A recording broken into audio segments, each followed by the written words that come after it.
यथार्थ शक्ति की जय। संपूर्ण पुण्यात्माओं को प्रणाम, समस्त जागरूक नागरिकों को सलाम।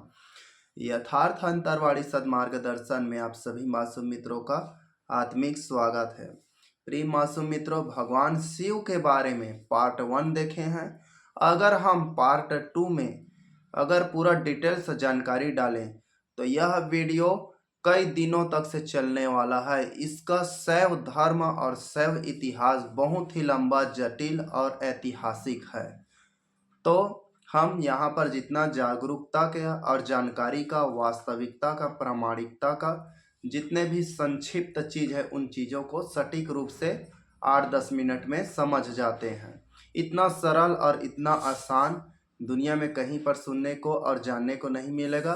और जो इस वीडियो में जो वीडियो बन रहा है, ऐसा वीडियो किसी के चैनल पे नहीं मिलेगा। वह जानकारी केवल पुस्तक के स्रोत से डालेगा या फिर अपने तार्कनिक काल्पनिक कथाओं से डालेगा या फिर अपने मनगढ़ंत चीज़ों से डालेगा, लेकिन जो वास्तविक शोध है उसका खोज करके नहीं डालेगा, या फिर डाल देगा तो पक्षपात निष्पक्ष होकर नहीं बनाएगा। तो चलिए पार्ट 2 में, कल के पार्ट 1 में क्या किया जाने थे। तो पार्ट 1 में सारांश यह है कि जो भगवान शिव है वह हिंदुओं का देवता नहीं है, वह आदिवासियों का देवता है। जी हाँ, पार्ट 1 जाकर देखना, बहुत ही सुंदर और बहुत ही अच्छा जानकारी जो किसी भी शास्त्र या कथा कहानी या अन्य आपके गुरु नहीं बताएंगे। अब शिव क्या है, शंकर क्या है, शंकर पार्वती क्या है, और महाशिवरात्रि से संबंधित 6 कथा मिथोलॉजी, हिंदू मिथोलॉजी, हिंदू धर्म के जो झूठ वाला कहानी है उसको उसमें उजागर किए हैं। और शिवलिंग, लिंग और योनि का बहुत ही सुंदर प्राकृत वर्णन है उसमें। अब आज के विषय में चलते हैं। तो एक बहुत ही महत्वपूर्ण स्रोत मुनीषों या मनीषियों के बारे में संदर्भित यह वीडियो है। भगवान शंकर हिमालय क्षेत्र का एक व्यक्ति था बताए हुए स्रोतों के अनुसार, और वह भारत के मूल निवासी जाति के थे। उस समय जाति वाति नहीं था, तो विदेशी आर्य आए और विदेशी आर्य लोगों ने अपने जो ब्रह्मा और विष्णु नाम का जो व्यक्ति था, उनका नाम कुछ और रहा होगा, लेकिन जो ब्रह्मा है उनका और जो विष्णु है उनका पालन पोषण करने या प्रतिनिधित्व करने वाला कोई व्यक्ति विशेष था। उस व्यक्तियों ने अपने स्वयं के बहन गौरी पार्वती से उनका ब्याह कराया। तो शंकर के साथ उनका शादी हुआ, ब्याह हुआ, और उसके बाद शंकर जी का आधा अर्धांगिनी बन गया, इसलिए आधा शंकर आधा पार्वती के रूप में पूजा जाता है। इस जो कहानी है इसका मैं कोई भी प्रकार से मैं दावा नहीं करता हूँ। मैं स्रोतों से ढूंढकर मनुष्यों से और जो महापुरुषों के कहानियों पर है इसको बता रहा हूँ।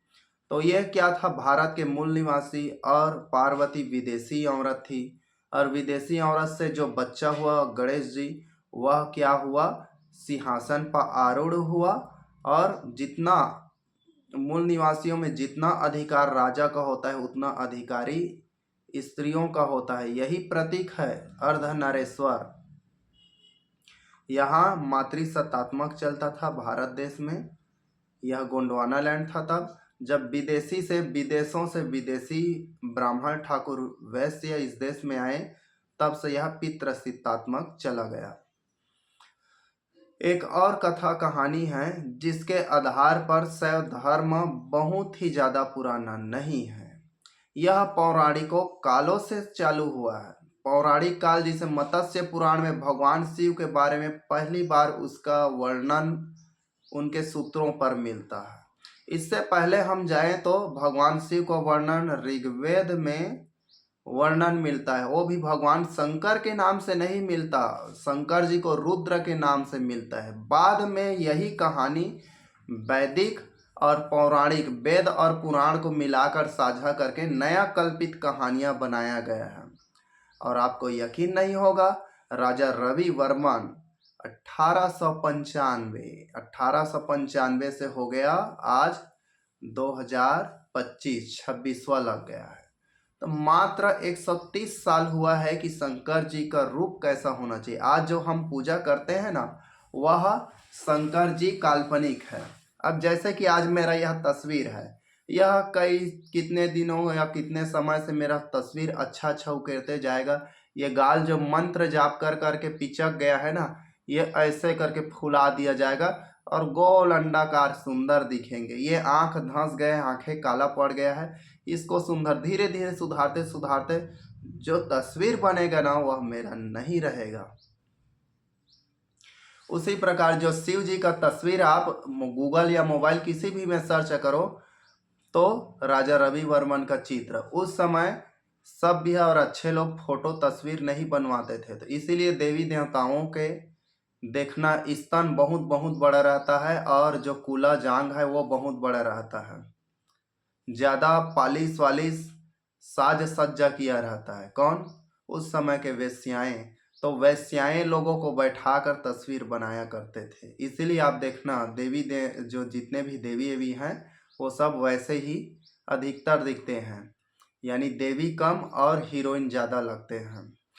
उसके बाद में फिल्मी दुनिया है, तो फिल्मी दुनिया के अच्छे अच्छे सुंदर सुंदर जो मॉडल है, हीरोइन है, ये लोग भी साज सज्जा संवार के अपना तस्वीर खिंचाए, आज भी उसको पूजा करते हैं।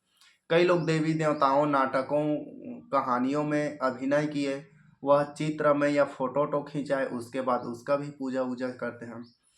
तो कहने का मतलब यही है, जो आज हम शंकर जी जटा वटा वाला दुनियादारी वाला तस्वीर पूजा करते हैं ना, वह मिथ्य है, काल्पनिक है। राजा रवि वर्मन ने बनवाया कि ऐसा ऐसा इस देवी का चलचित्र या रूप रंग ऐसा होना चाहिए। अब इससे पहले शंकर जी का क्या रंग रूप नहीं था? तो देखिए, मोहनजोदाड़ो हड़प्पा सभ्यता है, वहां पर शिव जी पशुपति एक ऐसा चिपटा हुआ बैठा है, उसका सिर लंबा है, ना तो जटा वटा नहीं है। आप गूगल में सर्च करके देख लेना, विकिपीडिया तो उतना भरोसामंद नहीं है, क्योंकि यह ब्राह्मणों का लिखा जोखा है। चक्रवर्ती यानी एक ब्राह्मण है, वह तो सारे शंकर जी का वो तो सबूत जुटाने में लगे हैं, जो गलत है उसको सही बता रहे, सही उसको गलत। भंडार नायक, भंडारी, ऐसे ऐसे कुछ चीज है, लोग हैं इतिहासवेत्ता, ये लोग भी गलत मिथ्या बता रहे हैं। तो यहाँ पर शंकर जी शिकार करते हुए दिखाई दे रहे हैं। अब आपको बोला था शिव पशुपति और सदाशिव में क्या अंतर है, शंकर में क्या है? शिव पशुपति, शंकर और शंकर क्या अंतर है? तो देखिए, सदाशिव हमेशा से रहने वाला जो जीव है, उसको सदाशिव कहते हैं। यह शब्द बाद में आया, लेकिन प्राकृत रूप में सबसे पहले पूजा जाता है। और भारत के लोगों को यही बताया जाता है कि दुनिया के सबसे प्राचीन भगवान शंकर जी का नाम पशुपतिनाथ है, जबकि पशुपति के नाथ से भी पहले सदाशिव मानते थे। इसका मैं सबूत नहीं दे सकता, यह आध्यात्मिक और आत्मिक अध्ययन से प्रस्तुत है। उसके बाद में शिव जी आए, शिव और लिंग। उसके बाद में सदाशिव आए, पशुपतिनाथ आए। उसके बाद में शंकर आए। आपको बताया पिछले वीडियो में, संगडर संगडर का मतलब पुरुष, पार्वती का मतलब होता है महिला। मंत्र भी बताया था, किसका फूका? मेरा फूका, मेरा गुरु का फूका। गुरु कौन? शंकर पार्वती का फूका। जा रे भूत, हट जा, दूर हो जा, भग जा, आप लोगों का अज्ञानता जा रे, मासूम मित्रों की अज्ञानता दूर हो जा। तो इस प्रकार से शंकर जी के 108 नाम भी पाएंगे, सहस्र नाम भी पाएंगे। लेकिन आपको और डीपेस्ट मैं बताऊंगा तो आपका बुद्धि हिल जाएगा। मार्तंड भैरव, रुद्र, हाँ, और तत्पुरुष, गिरिनायक, ऐसे ऐसे जैसे कि प्रासादाख्य कवच में जाओगे तो अधोराख्यो महादस्य पूर्वस्याम परिरक्षतु ऊर्ध्वमूधानमी सानो मम रक्षतु सर्वदा। भगवान शिव के विभिन्न नाम हैं, उनमें जो नाम है यह व्यक्तियों ने अपना नाम जोड़वा दिया है और भगवान शंकर का अवतार बताया है। आपको आश्चर्य लग रहा होगा। जैसे कि मैं यहाँ पर नोट किया हूँ, शैव धर्म भारत में कब से ज़्यादा प्रचलन हुआ? यह बौद्धिज्म से पहले था या नहीं? तो बौद्ध से पहले था, लेकिन जो हिंदू धर्म का शंकर है काल्पनिक, वह महात्मा बुद्ध से कल्पित अवतार के रूप में प्रस्तुत किया है ताकि शंकर जी ना जाने। इसलिए एक शंकराचार्य है, शंकर आचार्य।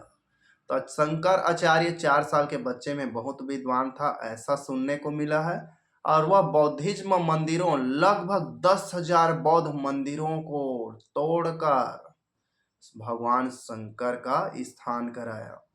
इसी प्रकार से कुछ लोग हैं जिसमें लकुलिस नाम एक व्यक्ति है जो पशुपतिनाथ का, जो पाशुपत संप्रदाय के प्रमुख मुखिया थे। यह लकुलिस नाम का व्यक्ति भगवान शिव शैव संप्रदाय के लिए पूरी देश में, दुनिया में प्रचार करने के लिए तैयार थे। तो यह दक्षिण भारत से उत्तरी भारत बहुत ही बड़ा सफलता मिला इसको शैव धर्म मनवाने में। और इसी प्रकार से नाथ संप्रदाय में 2 नाम बहुत महत्वपूर्ण हैं महादेव का प्रचार करने में। एक मत्स्येंद्र नाथ, जिसको मच्छंदर नाथ बोलते हैं, और दूसरा गोरखनाथ। यह नाथ संप्रदाय के व्यक्ति है जिसने महादेव की यात्रा यानी महादेव का प्रचार किया। उसी प्रकार से कश्मीर में भी शैव मत बहुत ही महत्वपूर्ण प्रचलन में है। कश्मीर के शैव मत का प्रमुख प्रचारक है वसुगुप्त और सोमानंद, और एक और व्यक्ति है अभिनव गुप्ता। कौन से है? वसुगुप्त, सोमानंद, अभिनव गुप्ता। यह कश्मीरी शैव धर्म का प्रचारक है। उसी प्रकार से वीर शैव लिंगायत मत। वीर का मतलब क्या होता है? वीर या ताकत या शक्ति संप्रदाय, न कि ताकत वाला वीर नहीं। वीर का मतलब शक्ति है एक प्रकार से, और वीर का मतलब भी वही होता है, वीर का मतलब भी वही होता है, पौरुष शक्ति। तो वीर शैव, जिसको लिंगायत संप्रदाय कहते हैं, इसके प्रमुख प्रचारक है अल्लभ प्रभु एवं बसव। इसमें लकुलिस को भगवान शिव का 28वां अवतार मानते हैं। यह लिंगायत संप्रदाय का मतलब ये धर्म नहीं धंधा है। इस प्रकार से शिव का आज दुनिया में चर्चित है। ये 12 ज्योतिर्लिंग के बारे में सुनेंगे तो आपका होश उड़ जाएगा। जैसे मेरा नाम अर्जुन है और मेरे नाम से भी एक ज्योतिर्लिंग है मल्लिकार्जुन। जैसे केदारनाथ है, केदारनाथ में बार बार बाढ़ क्यों आता है जानते हो? केदार नाम का राजा बहुत ही दुष्ट व्यभिचारी था। जब स्नान करने तालाब सरोवर में उतरता था, औरतों के स्तन पकड़कर चढ़ता था, उतरता था। अब शंकराचार्य इनके पास गए, क्योंकि इसको बौद्धों को मिटाने के लिए क्या चाहिए? स्थान चाहिए। और बौद्ध जहाँ पर संप्रदाय है वहीं पर शंकर का, क्योंकि ये अलग से करते तो इनका धर्म प्रचार नहीं होता, ये धंधा पाखंड। तो बौद्धिज्मता को मिटाने के लिए ऐसे दुष्ट नीच छली राजाओं के पास पहुँचे और इसने अपने नाम से ही केदारनाथ बनवा दिया। ऐसे ही बहुत सारे राजा महाराजा हैं जिन्होंने अपने नाम मरने के बाद भी जिंदा रहे और देवता भी बने और पाखंड, यानी एक तीर से आम के आम, गुठलियों के दाम और हो सके तो छिलके के भी दाम। तो 3 निशाना मार कर रखे हैं। इसलिए कोई भी मंदिर अंदिर तीर्थ करने वाले व्यक्ति को देखना, वह जीवन में कभी सुखी नहीं रहता, क्योंकि उसमें कोई देवी देवता या किसी भी प्रकार से अध्यात्म नहीं होता है। तीर्थ का मतलब ही क्या होता है? तीर्थ माने घूमना फिरना। भारत के लोगों को बोलोगे तीर्थ गए थे तो तीर्थ का मतलब ट्रैवल नहीं समझेगा, वो देवी देवताओं के दर्शन या मंदिरों गए थे। जबकि तीर्थ का मतलब हो सकता था अमेरिका, स्विट्जरलैंड, जापान, इंग्लैंड भी गए होंगे। ऐसा नहीं हो सकता, क्योंकि यहाँ के मानसिक रोग से ग्रसित है। तो मैं आप सभी लोगों को एक विशेष यहाँ पर बताता हूँ। बौद्धिज्मता में 3 व्यक्ति था, उसका षडंकर नाम का एक बौद्ध भिक्षु था, यानी बुद्ध था, बौद्ध 27 बौद्धों में एक नाम था। और षडंकर, मेघंकर और एक और व्यक्ति था। इसके नाम से ही भगवान शिव का नाम पड़ा, ऐसे बोलते हैं। तो यह बात मैं खंडित करता हूँ। हाँ, रहे होंगे उस नाम से, लेकिन इसका नाम इससे पहले भी था। अब मैं शैव धर्म के एक महत्वपूर्ण जानकारी आपको और बताने जा रहा हूँ, यानी भगवान शिव से संबंधित। शिव का अर्थ होता है जीव, चेतना, दयालु, कृपालु, यानी अलग अलग शास्त्रों में इस प्रकार से वर्णन है। शिव का मतलब होता है शक्ति का प्रतीक, शिव का मतलब होता है संहारक, शिव का मतलब होता है पालक, और शिव का मतलब होता है सृजनकर्ता। शिव को विशेष रूप से शक्ति के रूप या प्रतीक के रूप में मानते हैं। तो इन सब चीज़ों से हटिए और शिव का वास्तविक अर्थ आपको पहले वीडियो में बताया था। 100 माने लाश, ई माने इंद्री, और इंद्री क्या है? चेतना है। हमारे शरीर में इंद्री है, चेतना है, ज्ञान है, बुद्धिमत्ता है, तब हम जिंदा हैं। और यही सारे चेतनाएं हमारे शरीर से निकल जाए तो लाश बन जाएगा। इसी प्रकार से प्रकृति में शिव और शक्ति का संतुलन चलता रहता है, न कि वो डमरू वाला शिव और न ही वो शेर में बैठी हुई पार्वती। तो सावन महीने में मैं पूर्ण इसका जानकारी बताऊंगा। यह वीडियो लंबा हो रहा है, इतना ही जान लीजिए। और सिद्धि साधना, मैं शिव का उपासक हूँ। और शिव क्या है? ब्रह्म होता है, जीव होता है, परम होता है, सर्वोच्च होता है, सर्वशक्तिमान होता है, जो आत्मा होता है, ऊर्जा होता है, इसे हम शिव कहते हैं। शिव का अर्थ अपने आप में विशाल अर्थ लेकर बैठा है, और इसको आदि देव इसीलिए बोलते हैं। सबसे आरंभ में, सृष्टि के आरंभ में यही शक्ति विद्यमान था, और सृष्टि के मध्य में और अंत में भी यही रहता है। परिवर्तन चक्र का देवता शिव है, और इसके बाद में इंद्र, वसु, नैसृत्या, वायव्या, अश्वनी, ऐसे अनेक देवी देवताएं का वर्णन बाद में आता है। आप पुराणों में आप जाओगे तो आप पुराण में भी देखोगे तो मत्स्य पुराण में शिव के बारे में वर्णन मिलता है, जो अभी अभी लिखा है, कोई ज़्यादा पुराना नहीं है। उससे पहले ऋग्वेद में जाओगे तो ऋग्वेद में रुद्र के नाम से शंकर जी का वर्णन है। लेकिन रुद्र के नाम से शंकर जी का वर्णन है, वह शंकर नहीं है। रुद्र संस्कृत शब्द है, और संस्कृत पाली भाषा से लिया है। और रुद्र का हिंदी में अर्थ होता है परमाणु, परम अणु। मतलब ऋग्वेद में परमाणु के बारे में ज्ञान उपस्थित था। ऋग्वेद कहाँ से लिया गया है? हिंदू लोग सिंधु लोगों से चोरी, मूल निवासियों से करके पाली को संस्कृत में अनुवाद किया है। तो मतलब इसका मतलब यह है, सिंधु घाटी सभ्यता जो ST SC OBC लोग थे, वह विज्ञान की परमाणु की अवस्था को भी जान गए थे। इसीलिए परमाणु की शक्ति रुद्र को जगाने के लिए रुद्र शक्ति का प्रयोग करते थे। ओम ओम रुद्रोद्रो रातमता रुम रम, ऐसा टाइप मंत्र भी मिलता है इंद्रजाल में।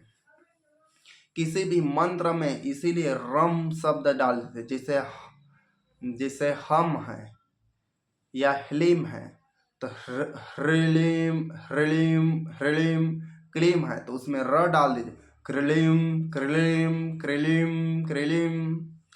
हीम है, ह्रीम ह्रीम, इस प्रकार से आप कर दे। इसी प्रकार से स्र में स्र स्र श्रम श्रम श्रम, र की मात्रा डाल दिए, श्रम हो गया। तो इससे बहुत ही ज़्यादा विस्फोट अग्नि तत्व बढ़ जाता है, और मंत्रों में बहुत ज़्यादा शक्ति बढ़ता है। यह वीडियो में यही विशेष ज्ञान छिपाना था, और यह वीडियो पूरा देखने वाले को मिल जाए, इसीलिए इस ज्ञान को लास्ट में बताया हूँ। तो मासूम मित्रों, आज का वीडियो यहीं पर विराम करते हैं। अगला जिस विषय पर आप वीडियो चाहेंगे, आपकी सेवा में वीडियो बनाने के लिए हम तत्पर हैं।